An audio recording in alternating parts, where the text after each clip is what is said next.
justificativas e contextos. Por isso que existe esse perigo da interpretação. Você interpreta o que você bem entende.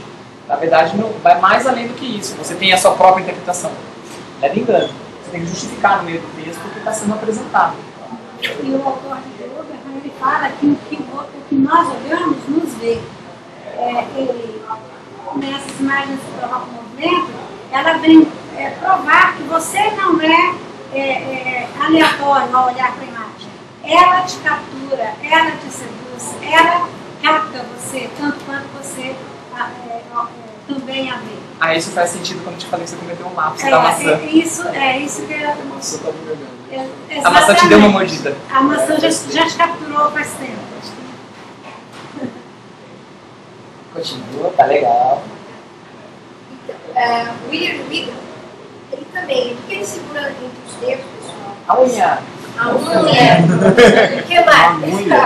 Uma agulha, exatamente. Exatamente. Vamos ver o poder do senso crítico que ele teve, analisando este objeto. A mão dela, uma mão bem... Uma mão bem... Né? Que trabalha, trabalha bastante ali. Toca violão, né? A mão dele é uma mão rústica. Isso. Rústica. E agora vendo melhor dá pra ver que não é ela, é ele, né? É ele. Agora eu olhei melhor ali, ó, tem um bigodinho ali. A intenção dessa imagem é você se preocupar com o primeiro plano. Qual é o primeiro plano?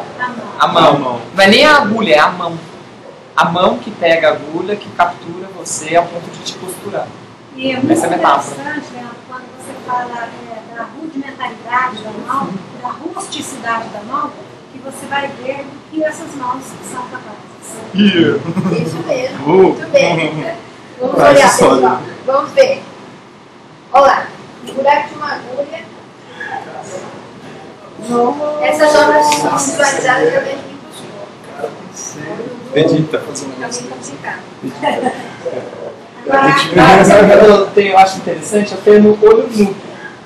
Você precisa desfazer o seu olhar para você observar aquilo que existe.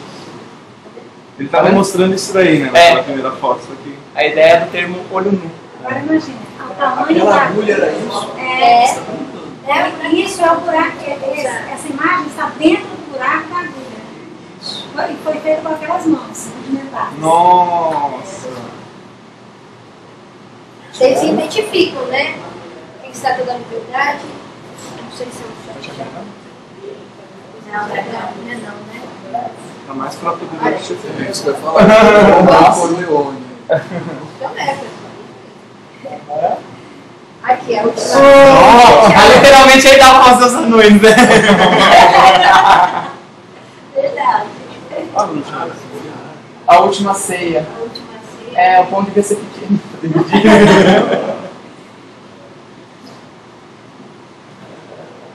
Bom, vamos lá para as considerações finais.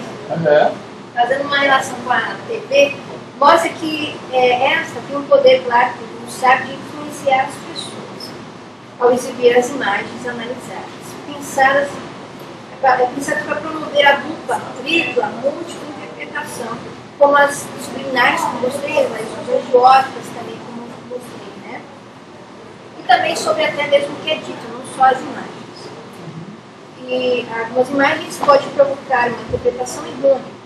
Porém, alguns autores que ele cita afirmam que há intenção, né, de conduzir as pessoas a essas ideias.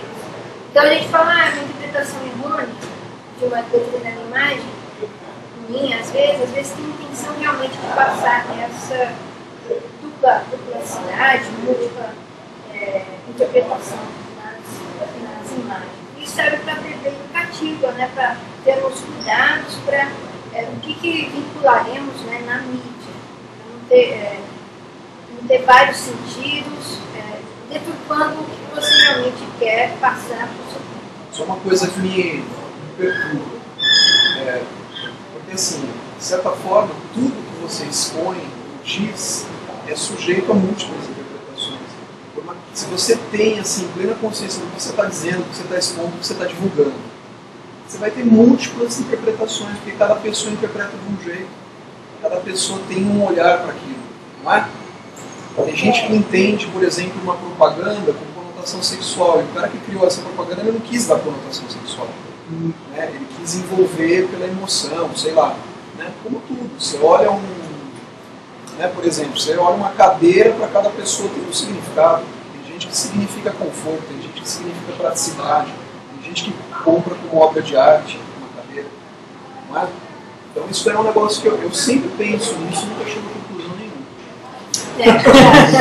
As imagens e as palavras, elas possuem ambivalência. E cada indivíduo que ouve e que vê vai interpretar com o seu mundo vivido. E cada um, exatamente, e cada um tem uma experiência vivida. Essa experiência de mundo de cada um é que vai fazer a leitura dessa imagem ou dessa palavra. E aí que está o que a gente vê nos olhos também, porque assim como a gente vai interpretar aquilo, quem está passando aquela informação vai, em cima da nossa interpretação, vai saber um pouco mais da nossa vivência. Exatamente. O que a gente entende. Quando eu escrevo um livro e coloco o livro para o público, o livro deixa de me pertencer, porque ele será lido não com a minha intenção, mas com a percepção de cada um que lê.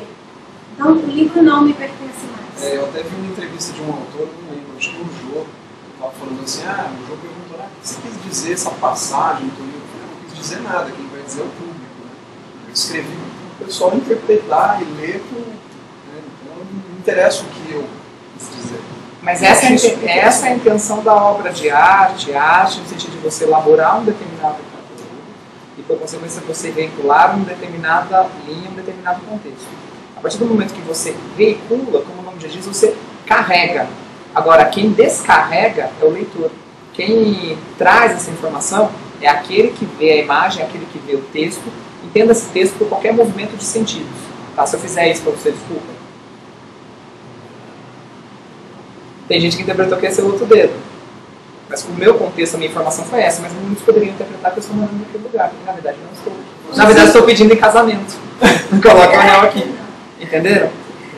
Então vai depender da leitura de cada um e dentro dessa veiculação. Então, na verdade, o processo de leitura de imagens, ele implica num carregar e um descarregar.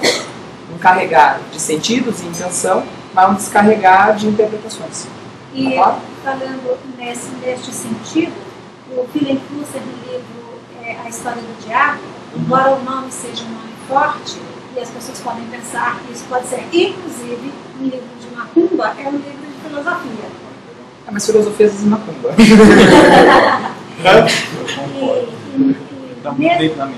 Nesse livro, A História do Diabo, o Willem Flusser fala que